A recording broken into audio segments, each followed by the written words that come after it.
दोस्तों नमस्कार। हम इस समय ग्राम टांडा डिस्ट्रिक्ट बागपत में। यहाँ पर हमारी मुलाकात हुई है मिस्टर नवाजिश खान। पहले भी यहाँ पर प्रधान जो थे वो इन्हीं के घर से थे। चलिए बात कर लेते हैं लगातार जीतने की वजह और आगे कराने वाले विकास के कामों पर। सर नमस्कार, आज के इस न्यूज़ में आपका स्वागत है। सर बधाई है फिर से इलेक्शन जीतने। धन्यवाद। सर आपका नाम? मेरा नाम मोहम्मद नवाजिश खान, गाँव टांडा, ब्लॉक तहसील बड़ौदा। सर जैसा हमने सुना है लगातार दूसरी या तीसरी कौन सी योजना सर ये? 5 की योजना चल रही है। सर 5 ही योजना चल रही है। ऐसा क्या जादू आप गाँव वालों पे करके रखते हैं कि आप ही को चुन रहे हैं, बाकी कोई सामने है ही नहीं? देखो जी, सबसे बड़ी बात यह है लोगों से जी सबसे बड़ी बात यह है लोगों का प्यार है। यहाँ पर कभी भी चुनाव हिंदू मुस्लिम का नहीं होता है। यहाँ बहुत ही भाईचारे के साथ चुनाव होता है हमारे गांव में टांडा में जी। और सन 1986 में मेरे दादाजी जमील अहमद प्रधान चुने गए थे। 2 योजना लगातार प्रधान रहे 95 तक। उसके बाद मेरे पिताजी 2005 से 10 तक प्रधान रहे और मेरी मदर 2015 से 20 तक 21 तक प्रधान रही है। और जब वो जिम्मेदारी आपको संभाल दी जी है जी जी तो क्या वो जादू जो आपके बड़ों ने किया था वो आप बरकरार रख पाएंगे?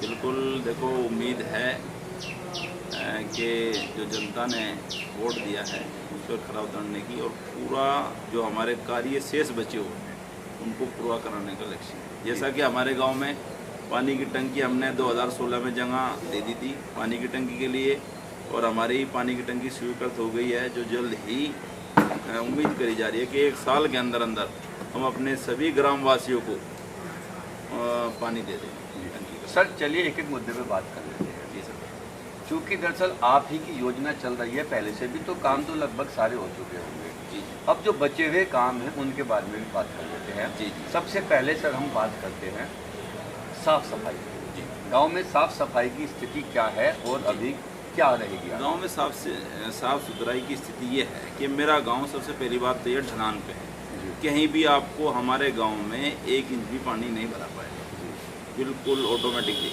एक हमारे यहाँ हमारे पिताजी ने 2006 में सफाई कर्मी प्रमोद जो है हमारे गांव का ही है, सरकारी सफाई कर्मी है और वो लगातार सफाई की सेवा दे रहा है। उसके साथ में हमने अपनी तरफ से जब त्यौहार होता है दीपावली, होली या जन्माष्टमी या ईद, बकरीद, इसके उपरांत हम 4 या 5 आदमी प्राइवेट अपनी तरफ से करके सफाई कराते हैं। और उसके बावजूद उसके अलावा 1 आदमी हमारा या 2 आदमी परमानेंट उस सरकारी सफाई कर्मी के साथ रहते हैं जो पूरे गांव की सफाई करते हैं। चलिए बहुत अच्छी बात है, क्योंकि सर गाँव में मैंने अक्सर देखा है कि सफाई कर्मी आता है, कभी नहीं आता है, कभी होती कभी नहीं होती। आपके गाँव में परमानेंट हो रही है, बहुत अच्छी बात है। क्या हम समझे आपके शासनकाल में भी यही चलता रहेगा जो आपके बड़ों के? इससे भी देखो उम्मीद करता हूँ और भरोसा भी दिलवाता हूँ कि इससे भी बेहतर करने का प्रयास करें। इससे बेहतर करने का। गाँव में सर तालाबों की क्या स्थिति है जो अक्सर गाँव में खराब है? गाँव में तालाबों की स्थिति यह है कि 2 तालाब तो हमारे खुदे में हैं, बिल्कुल साफ सुथरे हैं, जो गाँव से बाहर हैं। लेकिन जो गाँव के बीच में है वो उस पर कुछ लोगों ने अवैध कब्जा किया हुआ है। देखो तो शासन का काम है, शासन को अवगत करा रखा है। मेरे तो मतलब जी हाथ में नहीं है उनका कब्जा हटवाना, लेकिन हाँ ये है मेरे हाथ में कि जितने पे जो खाली पड़ा है उसकी मैं अभी बरसात के बाद में खुदाई करवा के पानी निकलवा के और उसकी खुदाई करवा करके बिल्कुल उसको मॉडल तालाब बनाने के रूप में। हाँ, क्योंकि सर इस बार नवाजिश जी प्रशासन जो है सौंदर्यीकरण के लिए पैसा दे रहा है तालाब को। जी। तो क्या हम समझे टांडा को एक सौंदर्यीकृत तालाब मिलेगा? बिल्कुल पूरी आश्वस्त करता हूँ मैं आपको कि आने वाले 1 साल के अंदर आपको मेरा गांव का जो तालाब है बीच का वो आपको सौंदर्यीकरण के रूप में मिलेगा देखने, ताकि लोग बाहर से भी आएंगे और देखेंगे कि टांडा का तालाब देखेंगे उसका सौंदर्यीकरण हुआ। चलिए सर, कुछ प्रधानों ने हमें बोला है उसमें इक्का दुक्का ने हमने कहा कि हमारा सबसे अच्छा तालाब होगा, उसमें भी आप एक करें। अच्छी बात है, मैं तो चाहता हूँ कि सर सभी गाँव के तालाब ऐसे ही होंगे। शमशान घाट और कब्रिस्तान इनकी स्थिति भी लगभग गाँव में खराब है। आपके गांव में क्या है? अच्छा, मेरे गांव में ये है कि शमशान घाट बनवाया था, लेकिन यमुना के नज़दीक था। यमुना में एक बार काफ़ी दिनों पहले पानी तेज़ आ ज़्यादा कर बहुत ज़्यादा पानी आया, उसमें उठे गया। तो अब दोबारा से मैंने शासन को DPRO साहब को चिट्ठी लिखी है, अपने लेटर पेड दिया लिखे कि मेरे गांव में शमशान नहीं है, फिलहाल मुझे शमशान चाहिए। उन्होंने कहा आप जगह का प्रस्ताव लाइए और हम आपको शमशान घाट बनवा देंगे। ये बहुत अच्छी बात है। कब्रिस्तान की क्या पोजीशन? कब्रिस्तान की है कि कब्रिस्तान की कई की तो हमने बाउंड्री सपा सरकार में करवाई थी, लेकिन इस सरकार में भी अभी नहीं हो पाई है। इसका प्रयास जारी है, जल्दी उनकी भी बाउंड्री करा दी जाएगी। कोई भी कब्रिस्तान ऐसा नहीं है जो दबावा हो या गंदगी से भरा हो। वहाँ तक जाने के रास्ते? बिल्कुल रास्ते सब में है रास्ते। एक कब्रिस्तान में रास्ता नहीं है जिसके प्रयास किया जा रहा है कि मूल लेके उसमें खड़ंजा लगवा के उनको दिया जाए। बाकी और हमें सब समझे आने वाले साल में कब्रिस्तान और शमशान घाट की स्थिति बेहतर स्थिति में आ जाएगी। बिल्कुल बिल्कुल बिल्कुल आश्वस्त रहें। सर, शिक्षा और स्वास्थ्य को लेकर बात कर लेते हैं। सबसे पहले शिक्षा को लेकर कितने स्कूल है, उनकी क्या पोजीशन है? हमारे यहाँ देखो, प्राइमरी पाठशाला नंबर 1, प्राइमरी पाठशाला नंबर 2 और जूनियर हाई स्कूल जो 8वीं तक है, वे दोनों तो नंबर 2 प्राइमरी पाठशाला और जूनियर दोनों एक जगह कंबाइंड है। और दोनों की स्थिति यह है कि दोनों का हमने पिछली बार में उनका भराव करा करके दोनों स्कूल में इंटरलॉक लगवा दिया है और मॉडल शौचालय बनाया है। वो शौचालय बना है जो आपको 13 ज़िलों में नहीं मिलेगा। उसकी खूबी सुनिए, उसकी खूबी यह है, लड़कियों बालिकाओं का अलग है, बालकों का अलग है।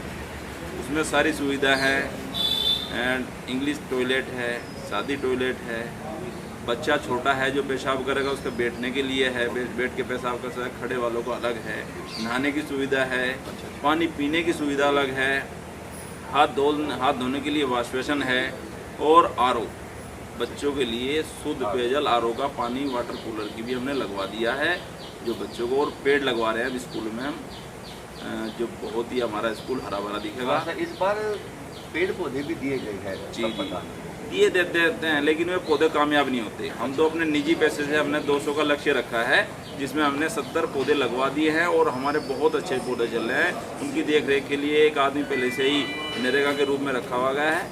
और हमारा प्राइमरी पाठशाला नंबर 1 इतना सुंदर है, आप जाकर देखेंगे, बाकी देखने लायक। यानी गरीबी पर आपका पूरा ध्यान है? जी जी जी, शिक्षा पर पूरा ध्यान है, क्योंकि मेरा गांव शिक्षा से बहुत दूर है। और रही बात इंटर कॉलेज की, हमारे यहाँ इंटर कॉलेज नहीं था, छपरोली जाना पड़ता था बच्चियों को, लेकिन पर्दे की वजह से या किसी वजह से लोग नहीं पढ़ा पाते थे अपनी बेटियों को, हमारी बहनों को और बच्चियों को।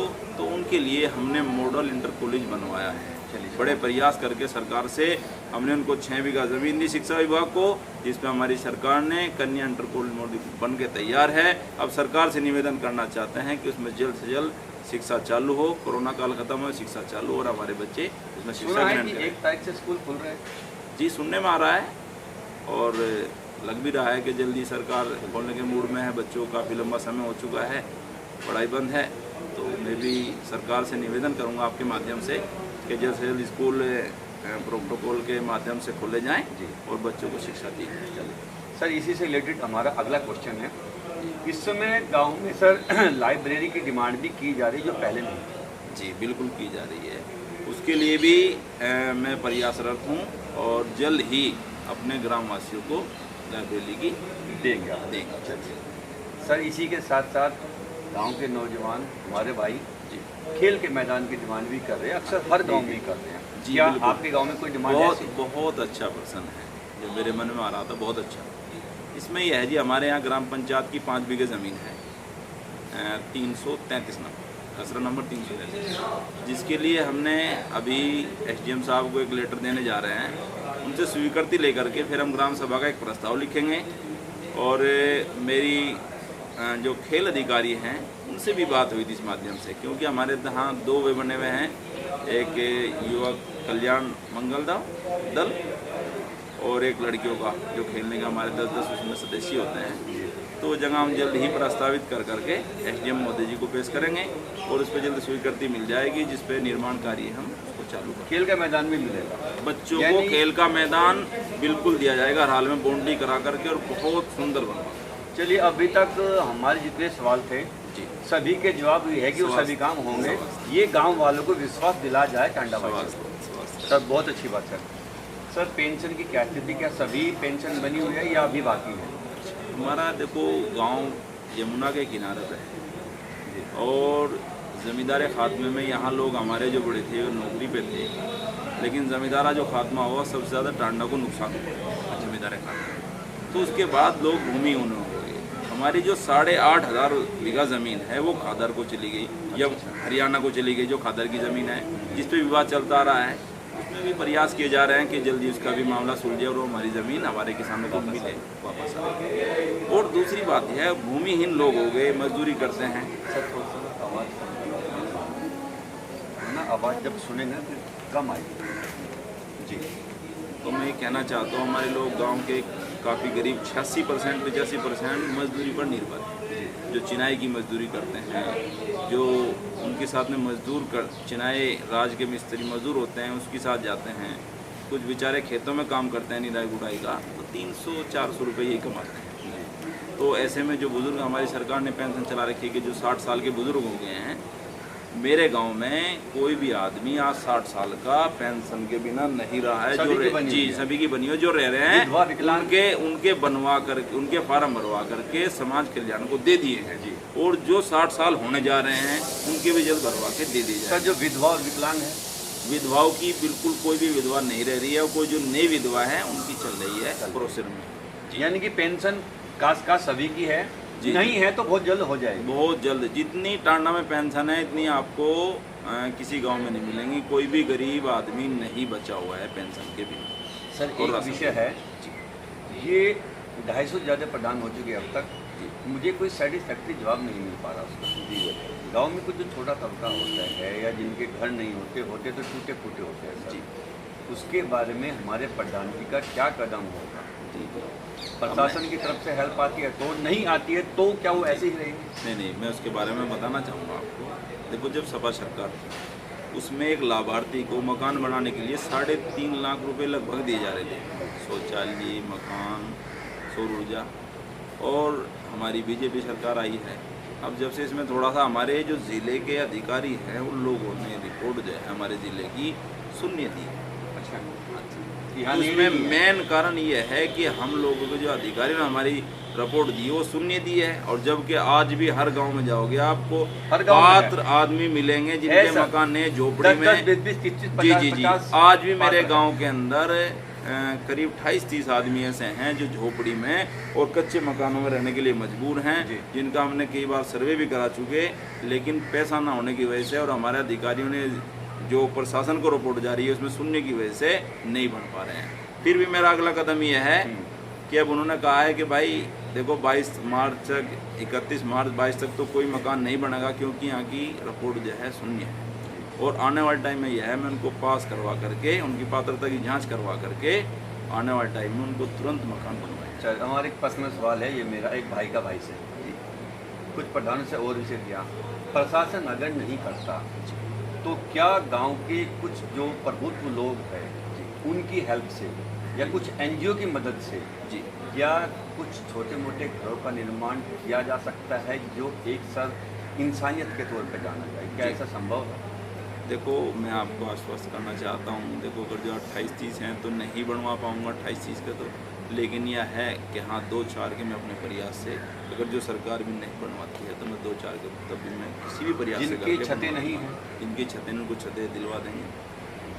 मतलब ये एक अलग सवाल है जी। बिल्कुल, देखो प्रधान जी वो कराएंगे जो प्रशासन देगा, बिल्कुल उससे हटके एक इंसानियत होती है। जी हाँ, उससे हटके मैंने आपको बताया है कि गांव में 10 लोग या 20 लोग ऐसे आपस में मिल जाए। देखो, हमारे लिए 28-30 आदमी हैं, 28-30 आदमी, उसमें छांट लिया जाएगा कि कौन आदमी बेहद गरीब है जो मजदूरी भी ना कर सकता, जिसकी हेल्प की जाए, उसकी हेल्प कराई जाएगी और की जाएगी। सर बहुत अच्छी से धन्यवाद सर, आपने हमारी ये अपील को कबूल किया, इसके लिए सर धन्यवाद। सर अब जो इस समय आपको सबसे ज़्यादा जो आपने बातें मुझे बताई थी, क्या लगता है कि सबसे ज़्यादा कमी ये है मैं इस काम को कराऊंगा, और क्या ये गांव आप आने वाले वक्त में आदर्श गांव में शामिल करवा सकते हो? पूरा देखो, बहुत सारे काम गांव में हुए हैं, जैसा अभी हमारी पानी की टंकी बनने जा रही है, बिजली घर के लिए हमने जगह दी है, बिजली घर बनने जा रहा है, उसकी डिमांड चल रही है हमारी बराबर। और सबसे बड़ी बात है, हमने हमारे दादाजी ने सन 1990 में 4 बीघा ज़मीन स्वास्थ्य विभाग को दी, जो हमारा PSC की स्वीकृत होता है लेकिन किसी कारणों से नहीं बन पा रहा है। और हमें डॉक्टर यशवीर जी ने आश्वासन दिया है कि आपको इस वर्ष में आप बिल्कुल मुतमईन रहें कि आपका PSC बने। जो हमने ग्राम सभा की 4 बीघे ज़मीन है उसकी बाउंड्री करवा रखी है और वहाँ बहुत साफ़ सुथरा करा दिया है बिल्कुल। तो कभी भी हमारा स्वास्थ्य उपकेंद्र बन सकता है। चलिए, मेरा सवाल मिस हो गया था, आपने खुद इसका जवाब दे दिया, बहुत अच्छी जी। दोस्तों, आपने बात सुनी है नवाजिश खान जी की, सभी मुद्दों पर बात हुई है। चूँकि इनकी कई योजनाएं पहले से हो चुकी है तो इसलिए गांव में कमियां कम बची हैं, लेकिन जो बची है उन्हें भी पूरा कर लिया जाएगा और वो हमेशा के लिए दुरुस्त रहेगी। ये इंसानियत के तौर पे भी कुछ काम करेंगे गांव वालों के लिए, हमने अभी अपील की है। अब हमें साल 2 साल बाद शायद फिर हम एक बार आए, सर से मिले और देखें काम कहाँ तक पहुँचे और गांव की स्थिति क्या है। खुशी होगी जिस दिन ये गांव आदर्श गांव की श्रेणी में शामिल कर लिया जाएगा। चलिए, यहाँ पर कुछ और महानुभाव बैठे, हम उनसे भी बात कर लेते हैं।